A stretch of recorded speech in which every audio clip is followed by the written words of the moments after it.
কয়েক হাজার birth certificate দিয়েছেন।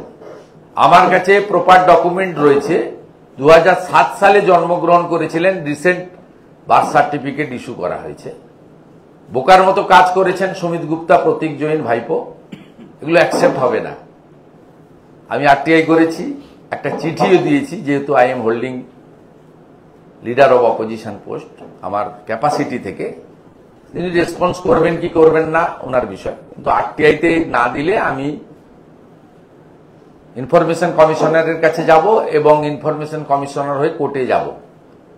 আমার কাছে ডকুমেন্ট রয়েছে, 2007 সালে জন্মগ্রহণ করেছেন, রিসেন্টলি তাকে বার্থ সার্টিফিকেট দিয়েছেন এই সুমিত গুপ্তা, যাতে তিনি ওই 12 দফা ডকুমেন্টের মধ্যে একটা দেখাতে পারেন। অতএব এই জাগলারি মিথ্যাচার দয়া করে বন্ধ করুন। আপনাদের লোকরাই কিন্তু আমাদের ইনফরমেশন দিচ্ছে, আপনাদের লোকরা ইনফরমেশন দিচ্ছে। তাতে মন্ত্রী আছেন, বিধায়ক আছেন, আইএস অফিসার আছেন, ডাব্লিউবিসিএস অফিসার আছেন। নমস্কার বন্ধুরা, আমার নাম ধ্রুবজ্যোতি সরকার। এসআইআর নিয়ে মিথ্যাচার করছে তৃণমূল কংগ্রেস, ভুল তথ্য দিয়ে বিভ্রান্ত করার চেষ্টা। এসআইআর নিয়ে রাজ্যবাসীকে ভুল বোঝাচ্ছে তৃণমূল। নির্বাচন কমিশনের বৈঠকে গিয়ে এসআইআর মেনে নিয়েছে তৃণমূল কংগ্রেস, কিন্তু বাইরে এসআইআর নিয়ে বিরোধিতা করছে তারা।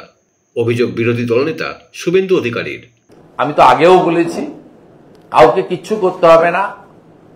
বাংলাদেশি অনুপ্রবেশকারী মুসলিম রোহিঙ্গাদের ব্যাপারে চিহ্নিত করার জন্য 500 টাকা করে মাথা পিছু ঘোষণা করুন, তৃণমূল নিজেই ধরে দিয়ে চলে যাবে। 12টা ধরলে 6000, 10টা ধরলে 5000, 8টা ধরলে 4000। নিউ টাউন হাতের বাইরে গেছে, 32% ভোটার বেড়েছে, যেখানে জাতীয় গড় 7%। 1.63 জন্মের সঙ্গে মানে 1.5 গুণ বেশি ভোটার। ওয়াসলি এফেক্টেড। কলকাতার ধারে পাশে যদি আপনার কসবা, ভবানীপুর, বালিগঞ্জের পরে কলকাতার ধারে পাশে যদি সবচেয়ে ওয়ার্স্ট সিচুয়েশন হয়, নিউ টাউন হয়েছে। তারপরে যত আপনি বাংলাদেশ বর্ডারের দিকে এগোবেন, একদম বসিরহাট পর্যন্ত, স্বরূপনগর পর্যন্ত, ততই এই চিত্র আরো কঠিন হবে। আবার এদিকেও যদি বাসন্তী এক্সপ্রেস দিয়ে গোসাবার দিকে এগোতে থাকেন, ক্যানিং হয়ে, ফৌজেরহাট হয়ে, একই জিনিস আপনার চোখের সামনে আসবে। তাই বারে বারে বলি, ইলেকশন কমিশন গর্তে কার্বলিক অ্যাসিড ঢেলেছে। বাবা মা ছাড়া রিলেটিভ হবে না, তৃণমূল বেকার করছে। এখন ইস্যু করা বার্থ সার্টিফিকেট চলবে না।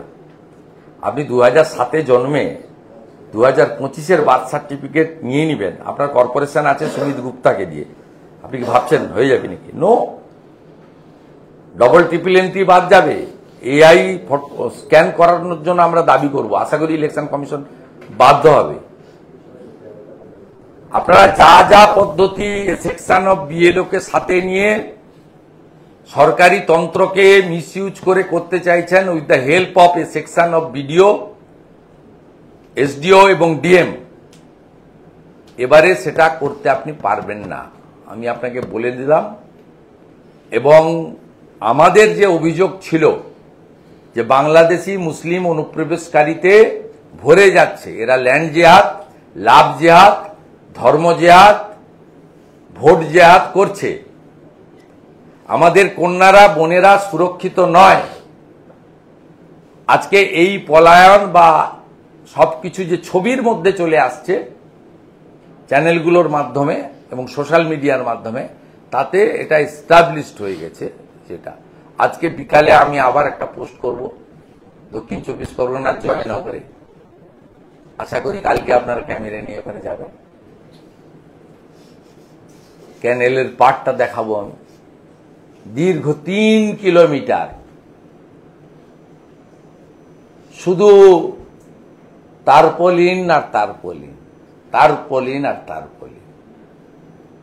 এরা কারা আপনারা কালকে এনে দেবেন, আমি আপনাকে পোস্ট করে দিচ্ছি খানিকক্ষণ পরে দেখে। 3 কিলোমিটার,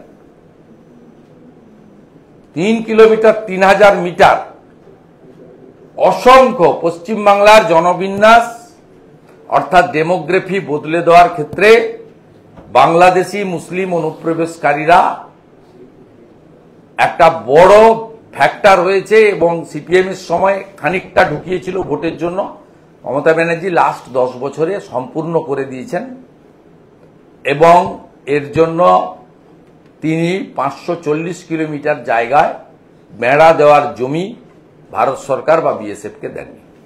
বন্ধুরা, ভিডিওটি ভালো লাগলে দয়া করে লাইক শেয়ার করে দেবেন, আমাদের পেজটা ফলো করে নেবেন আর আপনার মতামত কমেন্ট করে অবশ্যই জানান।